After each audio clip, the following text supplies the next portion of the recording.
My name is Dale Mercer. I'm 57 years old, and 5 months ago, my daughter-in-law looked me dead in the eye and said, "Either you're fully committed to this family, or maybe this arrangement isn't working for anyone." I had been living under their roof for 4 months. I had cooked nearly every dinner, done 3 afternoon school pickups a week, and spent my evenings in a guest room the size of a storage closet. And on the night she said it, I didn't raise my voice. I didn't argue. I went to my room, opened the bag I'd been living out of since October, and started packing. 3 weeks later, 28 missed calls. But let me take you back to September. That's where this really starts. I sold the house on Garth Street in early September. The bungalow my wife and I bought in 1994, when Hamilton still had housing regular people could afford, and the neighborhood kids still played road hockey until the streetlights came on. 3 bedrooms, a workshop in the basement where I'd spent 30 years of evenings building furniture nobody needed, but everybody wanted. We raised our son there, planted a garden there that my wife tended every spring until she couldn't anymore. She passed in February. A heart attack that came without warning on a Tuesday morning. The kind doctors call sudden, as if there's any other kind that changes everything in 30 seconds, flat. I spent 3 months after that, moving through the house like I was looking for something I couldn't name. The workshop sat untouched. The garden went in without me. A neighbor's daughter came by in May and planted the tomatoes because she'd seen me standing at the kitchen window too long. My son called in August. He and his wife had a 4-bedroom in Burlington, 40 minutes from Hamilton on the QEW. He said they had the room. He said it didn't make sense for me to rattle around a 3-bedroom alone on a pension. He said come for the fall. See how it goes. His voice was warm, the way a person's voice gets when they've already decided. An offer costs them nothing to make. I believed him. That was my first mistake. I sold the Garth Street house in 9 days. The same market that had priced my son out of Hamilton years earlier had turned my bungalow into something worth considerably more than what we'd paid for it. I signed the papers, transferred the proceeds into a GIC at my credit union, and showed up at my son's door on the 1st of October with 2 bags, a box of books, and a set of hand tools I couldn't bring myself to leave behind. My son met me in the driveway. He shook my hand with both of his, the way men do when they want you to feel welcome without having to say so twice. My daughter-in-law stood in the doorway and smiled. Bright, composed, the smile of a woman who has already thought through what this arrangement will look like once it settles in. The guest room was at the end of the hall. It shared a wall with the kitchen. My son mentioned, while we were setting down my bags, that it was convenient for morning routines. I took it to mean he was thinking practically. It would take me 4 months to understand he was describing a posting. The first week, I cooked breakfast once. I was up at 6 anyway. Old tradesmen don't sleep late, not even when there's nowhere to be. My daughter-in-law had an early call with her office in Toronto. The fridge was stocked. I made eggs and toast and set the plates on the counter. My son came down at 6:50, looked at the food, sat down, and ate without saying much. When he was leaving, he paused at the door. "That was good, Dad." Then he was gone. The next morning, he came down at the same time. He looked at the stove. Then he looked at me. I made breakfast. There was no conversation about it, no agreement reached. It just became the shape of the morning, the way routines do when nobody stops them from forming. By the second week, it wasn't a favor. It was simply what happened before 7 o'clock in that house. One evening that week, I called my old buddy from the Union Hall. We'd worked together at the IBW local for 15 years before I retired. We'd been having coffee on the second Wednesday of every month, for longer than either of us could say precisely. I told him I was settling in. I told him the drive to Burlington wasn't bad. I told him things were fine. He asked me what fine meant exactly.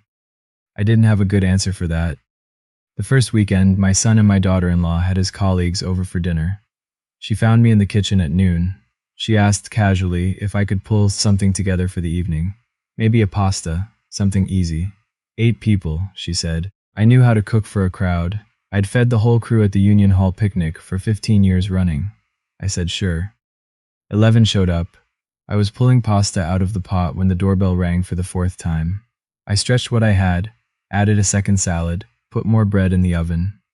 At one point, I stepped to the kitchen doorway to reach the pantry, and I could see the dining table through the pass-through.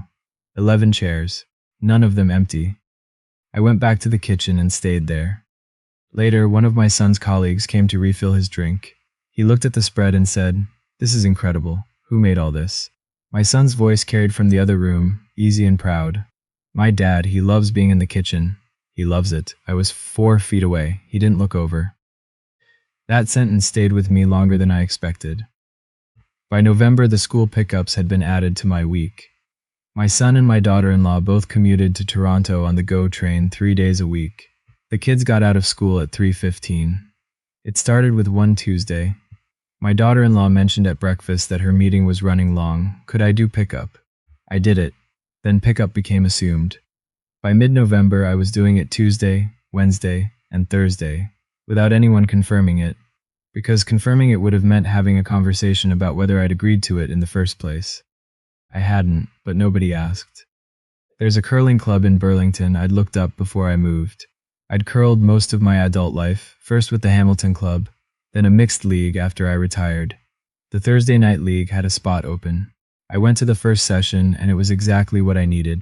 The sound of the ice, the concentration it takes, the quiet of men focused on something that doesn't involve anyone's schedule but their own. The following Thursday, my daughter-in-law caught me pulling on my jacket at 4 o'clock. "You're going out?" "Curling, the Thursday league."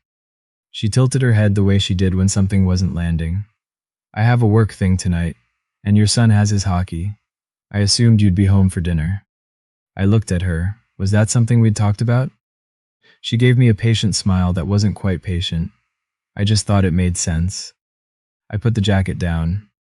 I didn't go back to the Thursday league. A few weeks later, my son appeared in the kitchen doorway while I was cleaning up after dinner. He looked at the counter, then passed me down the hall. "Grout in the upstairs bath is getting dark," he said. Not a question, not a request. A report delivered to whatever department handled such things.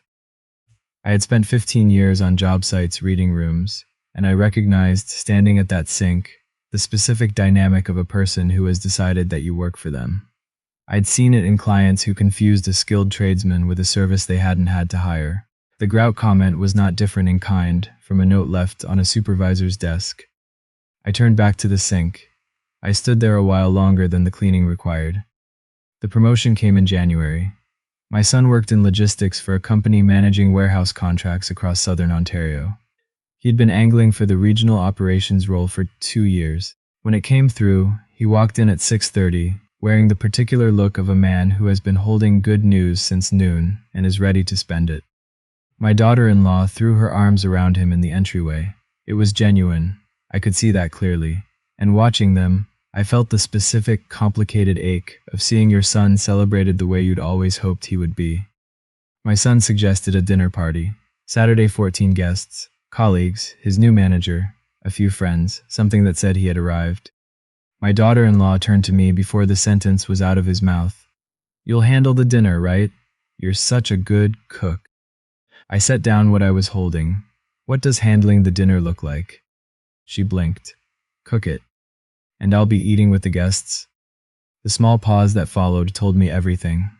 It might be awkward with his manager there and everyone from work. You don't really know any of them. I nodded. I said I'd handle it.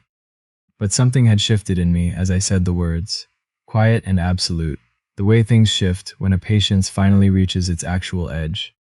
The menu arrived by text on Thursday. 7 dishes. My daughter-in-law had been thorough. The formatting suggested my son had input on the specifics. Beef tenderloin, roasted vegetables, 2 appetizers, a soup course, a dessert that required a blowtorch. On Friday afternoon, my son added a forwarded note through his wife. "Tell Dad that Gareth's wife is vegetarian if he can work something in." He knew his manager's wife's dietary restriction. He did not know, or never thought to ask, whether 7 courses for 14 people was a reasonable thing to ask of one person working alone, without a seat at the table when it was done. Saturday morning, my daughter-in-law appeared in the kitchen doorway while I was going through the prep list. She was holding her coffee in both hands, and she had the look of someone who has been rehearsing since they woke up. "I need tonight to go smoothly," she said. "That means I need you focused on the kitchen, just the kitchen. Don't come out when guests arrive. Don't introduce yourself. It'll just be cleaner." I looked at her. I had raised my son in a house on Garth Street, taught him to drive in an empty parking lot on a Sunday morning. Sat through 14 consecutive Christmas concerts because he played the triangle, and it was still the most important thing happening in any room I was ever in. And now I was being asked to remain invisible at a dinner party in a house where I cooked 3 meals a day. I understand, I said. She went upstairs. I stood in the kitchen. And then I understood something else entirely. I put down the prep list. I called my old buddy and asked him to meet me for coffee at the Tim Hortons on Garth Street at 2 o'clock. We sat in a corner booth for 90 minutes. I told him things I had been telling myself weren't worth saying out loud. When I was done, he wrapped both hands around his cup and said, "You sold your house to be their cook." It was blunt. It was also the most accurate sentence I'd heard in 4 months. We were still talking when my son texted asking me back by 4 for a grocery run. I showed my buddy the screen. He looked at it, then at me. "What are you going to do?" "I'm going to go back," I said. "Tonight I'm going to cook their dinner, and then I'm going to do what I should have done 2 months ago." I cooked the dinner, all 7 courses, 10 hours in that kitchen, alone, while the sound of 14 people who didn't know my name moved through the house. At 9:30 I washed the last pot, folded the dish towel over the oven handle, and hung my apron on the hook by the door. Then I went to my room. I wrote a note and left it on the kitchen counter. 4 lines. I had thought carefully about what to say. I cooked this meal with genuine care, but I've spent 4 months disappearing into this kitchen, and I've finally understood that's not what family looks like. I hope tonight was everything you wanted it to be. I'll be in touch when I'm ready. I set my alarm for 6:15. I did not sleep much, but it wasn't worry keeping me awake. It was the particular alertness of a person who has finally made a decision and is simply waiting for morning to act on it. Sunday, 6:40. The house was still. My daughter-in-law's car was in the driveway. I carried my 2 bags and my box of books to the front door. In 2 trips, tools last. I lifted the bags so the wheels wouldn't roll on the hardwood. I set the spare key on the counter next to the note, looked at the kitchen once, walked out. I drove to a Comfort Inn on Plains Road and checked in. I sat on the edge of the bed in a room that was mine, with no list and no task and no one needing anything from me, and I breathed. The long, slow kind. The kind you take when you finally realize how long you've been holding the previous one. I turned my phone off. Monday morning, I turned it back on. The screen filled before the device had fully loaded. 17 missed calls from my daughter-in-law, 4 from my son, 1 voicemail from my old buddy. "Heard from your son, told him you were fine, you are. Call me when you want coffee." I drove to a rental office in Hamilton that afternoon and looked at listings on the mountain. There was a 1-bedroom with a storage area in the basement I could set up for woodworking. My CPP covered it. My pension covered it comfortably, with room to spare. I had always known that. I had told myself for 4 months that I didn't have a real choice. That was never true. It was only ever a story I was letting other people write for me. I signed the lease on Wednesday. The property manager, a no-nonsense woman named Iris who clearly did not make a habit of asking about people's circumstances, handed me the keys and said, "Storage unit's yours if you want it. Previous tenant never touched it." I took the storage unit. By Friday morning, the missed calls had reached 28. Now, before I tell you what happened next, I want to stop here for just a moment. Not to step away from the story, but because I want to ask you something directly. Have you ever stayed somewhere longer than you should have, telling yourself you had no other choice, and then one day realized the only thing keeping you there was a story you'd been letting someone else tell about you? Leave me a comment. I want to hear it. If any part of this is sitting with you, share it with someone who might need to. Now, the dinner party. My old buddy had ended up at the party. I won't pretend that chain of events was entirely accidental. My son's manager played in a recreational hockey league that crossed over with circles my buddy moved in. An invitation had been extended. My buddy had accepted. He'd been pleasant and quiet all evening, the way he always was in a room of strangers. But he had sat in a Tim Hortons booth with me for 90 minutes that afternoon, and heard exactly what had been happening in that house for 4 months. When my son's manager asked, somewhere around the second course of reheated food, they'd scrambled to order after finding the kitchen dark, "Didn't your father prepare the meal tonight?" My buddy had set down his glass. "He prepared all of it," he said, without raising his voice. "He's been cooking in that house since October. He cooked the whole dinner last night before he left. He just wasn't invited to sit down for it. The room didn't gasp. It did something quieter and worse. It absorbed. My son's manager was the kind of man who doesn't make scenes in other people's homes. He nodded once, thanked my buddy for the context, and spent the remainder of the evening being courteous, in the precise way of a person who has quietly revised their understanding of something permanent. He and my son had a standing lunch every other week. The one after the party didn't happen. Neither did the one after that. My son came to the inn the following Tuesday. He knocked twice. In his own house, he had never knocked on my door at all. We sat in the small lobby on the ground floor. He had my note folded in his jacket pocket. The fold was worn soft. He sat down and looked at me. He was trying to find language for something he hadn't had to say before. I let him find it. "I didn't think you'd actually leave," he said finally. "I know," I said. He looked at his hands, then back at me. "I told myself you liked being there, liked being useful. I told myself that was enough." A pause. I think I was scared to look at what it actually was. "Because then you'd have had to say something." "Yeah," he said the word quietly. "And saying something to her is..." He didn't finish. He didn't need to. I'd watched my son long enough to know where certain sentences ended. "I love you," I said. "That hasn't changed. But I won't go back to that, not for anyone." He nodded. He didn't argue. He didn't try to fold it into something smaller. That in itself was more than I'd expected. My daughter-in-law called 3 Sundays later. Her voice was different, smaller than I was used to hearing it. She said she'd started talking to someone, a counselor she'd found through her benefits plan. She said she'd been looking at some things she hadn't wanted to look at.